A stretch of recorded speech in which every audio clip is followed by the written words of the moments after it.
MSP की मांग को लेकर किसान एक बार फिर आंदोलन का बिगुल बजा चुके हैं। इसीलिए इस वीडियो में हम जानेंगे एमएसपी यानी न्यूनतम समर्थन मूल्य क्या है, एमएसपी कैसे तय करती है केंद्र सरकार, एमएसपी कानून लागू करने से क्यों डर रही है बीजेपी, एमएसपी से सरकार को क्या नुकसान होगा, एमएसपी से किसानों को क्या फायदा होगा, एमएसपी से अंबानी और अडानी को क्या नुकसान होगा।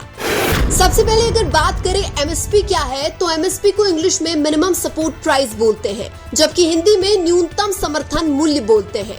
एमएसपी किसानों की फसलों पर केंद्र सरकार द्वारा तय की गई एक मिनिमम रेट होती है और यह रेट किसानों की लागत का कम से कम 1.5 गुना होती है। यानी कि अगर किसी फसल पर किसान की लागत 1000 रुपए है तो उस फसल की एमएसपी कम से कम 1500 रुपए होगी। एमएसपी की रेट पर सरकार किसानों से फसल खरीदती है। फसल का बाजार भाव एमएसपी से कम होने पर भी सरकार को किसानों से फसल को एमएसपी की रेट पर ही खरीदना पड़ेगा। उदाहरण के लिए अगर किसी फसल की एमएसपी 1500 रुपए है और उस फसल का बाजार भाव 1000 रुपए है, तब भी सरकार को किसानों से उस फसल को 1500 रुपए के हिसाब से ही खरीदना पड़ेगा। व्यापारी भी एमएसपी से कम रेट पर किसानों से फसल नहीं खरीद सकते हैं। उदाहरण के लिए अगर किसी फसल की एमएसपी 2000 रुपए है तो व्यापारी किसानों से 2100 रुपए के हिसाब से तो फसल खरीद सकता है, लेकिन 1900 रुपए के हिसाब से फसल नहीं खरीद सकता है।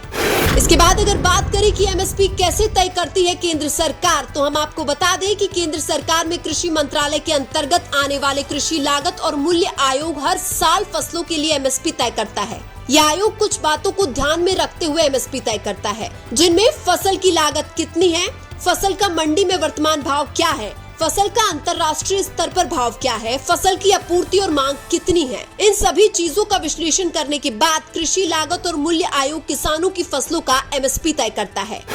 इसके बाद अगर बात करें एमएसपी कानून लागू करने से क्यों डर रही है बीजेपी सरकार, तो हम आपको बता दें कि वर्तमान में भी केंद्र की बीजेपी सरकार कुछ फसलों के लिए एमएसपी तय करती है, लेकिन एमएसपी तय करने के लिए कोई भी कानून नहीं है। अगर सरकार अगली साल एमएसपी तय नहीं करती है तो किसान कोर्ट का दरवाजा नहीं खटखटा सकते हैं। एक बार अगर एमएसपी का कानून लागू हो गया तो उसके बाद सरकार को किसानों से फसल को एमएसपी रेट पर हर हाल में खरीदना ही पड़ेगा। कई बार बाजार भाव एमएसपी से कम होने की स्थिति में सरकार को भी नुकसान हो सकता है। इसी नुकसान के डर से बीजेपी सरकार किसान हित में एमएसपी को लागू नहीं करना चाहती है। इसके बाद अगर बात करें कि एमएसपी लागू करने से किसानों को क्या फायदा होगा, हम आपको बता दें कि कई बार किसान की फसल का भाव बहुत कम होता है।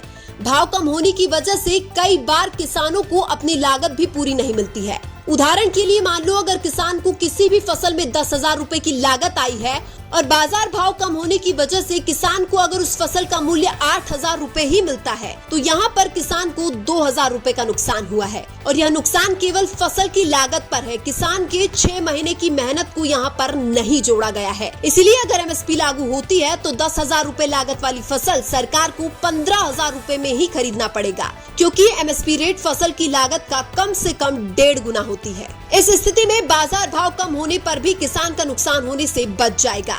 इसके बाद अगर बात करें एमएसपी लागू होने से अंबानी अडानी जैसे बड़े व्यापारियों को क्या नुकसान होगा, हम आपको बता दें कि एमएसपी लागू होने के बाद कोई भी व्यापारी किसानों से एमएसपी से कम दाम पर फसल नहीं खरीद सकता है। एमएसपी लागू होने के बाद अगर व्यापारी एमएसपी से कम दाम पर फसल खरीदता है तो उसको कानूनी अपराध माना जाएगा और बड़े कृषि व्यापारियों को अपना धंधा चलाने के लिए फसल तो खरीदना ही पड़ेगा। ऐसे में मंडी भाव कम होने पर एमएसपी रेट पर फसल खरीदने से कृषि व्यापारियों को बड़ा नुकसान हो सकता है और केंद्र की बीजेपी सरकार वर्तमान में पूंजीपतियों को ज्यादातर जो दे रही है।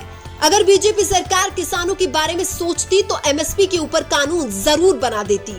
इसके अलावा किसान आंदोलन और एमएसपी से जुड़ा हुआ अगर आपका कोई सवाल है तो कमेंट करके जरूर बताइए।